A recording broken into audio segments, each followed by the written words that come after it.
The court said check in Friday, 8 p.m.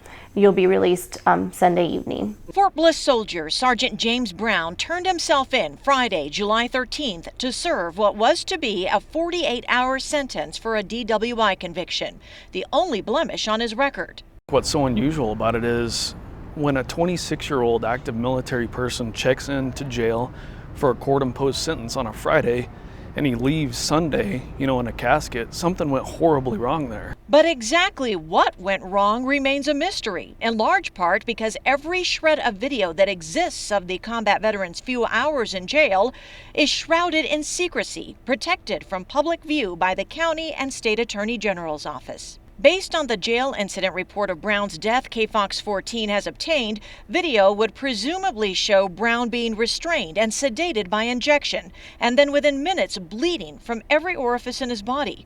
Brown died within an hour of being injected. One of the last people to see Sergeant Brown alive is now here at this prison facility in Abilene.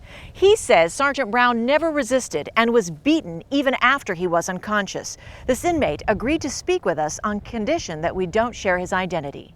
This inmate is set to be released soon, but for now is being held on a revoked probation for a drug charge.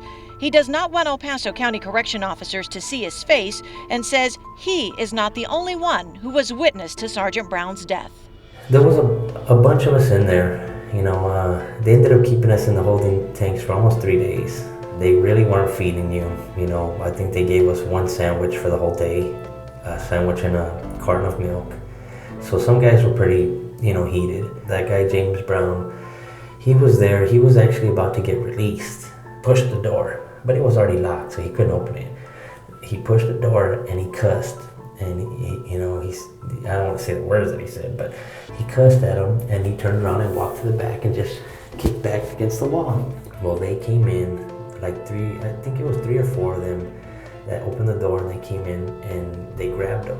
So was James Brown showing hostility or violence or resisting in any way?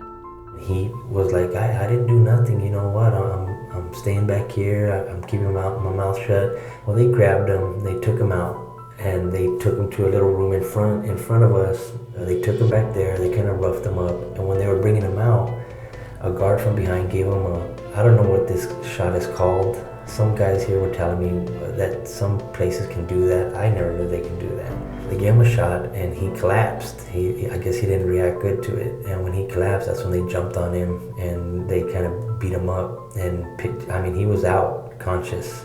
So really there was no need for them to jump on him the way they did. Pretty bad, like he was already out unconscious, and it's like you jumping on somebody and putting your elbow in their neck, you could probably snap somebody's neck like that. And they picked him up and dragged him out. Okay, please, you're talking out the list. You're just playing games. This is video of a case in Milwaukee, similar to the Brown case in El Paso. Both men were in custody. Both men were restrained. Both men, it was ruled, died of sickle cell trait crisis. But after the medical examiner in Milwaukee saw this video, the death was reversed from natural causes to homicide. El Paso's interim head medical examiner, Dr. Juan Contin, maintains he has seen the video of Sergeant Brown in custody and stands by his ruling of natural causes, a ruling Brown's family will fight in court with the help of an independent forensic pathologist. We've been without a medical examiner for quite some time, and we've been extremely fortunate to have Dr. Contin step in and be willing to fill that void. For the most part, the district attorney's office says there have been no problems in court with Dr. Contin's rulings. He has been attacked, as most medical examiners would be, but he has withstood that, and his qualifications are impeccable. A grand jury reportedly did see at least part of the video of Brown in custody, which is standard anytime there's a death at the jail. The grand jury no-billed the case in December, meaning there wasn't enough evidence to warrant an indictment. The Browns' attorney says it is unacceptable, saying the county attorney and the Texas Attorney General will not release the video for a reason. If the conduct by the county jail was not negligent and oppressive, Mr. Brown's family would have the video in their hands right now and would be able to finally see the truth of what happened that tragic day. Asked us to take just Whatever it is that happened to Sergeant Brown, a combat veteran diagnosed with PTSD, Veterans Court advocates do not want to see it repeated. Judge Angie Burrell of 168th District Court and Veterans Court judge is at the forefront of efforts to coordinate with Fort Bliss to create a military liaison at the jail. This person would watch over the process and procedures of holding active military personnel in jail custody.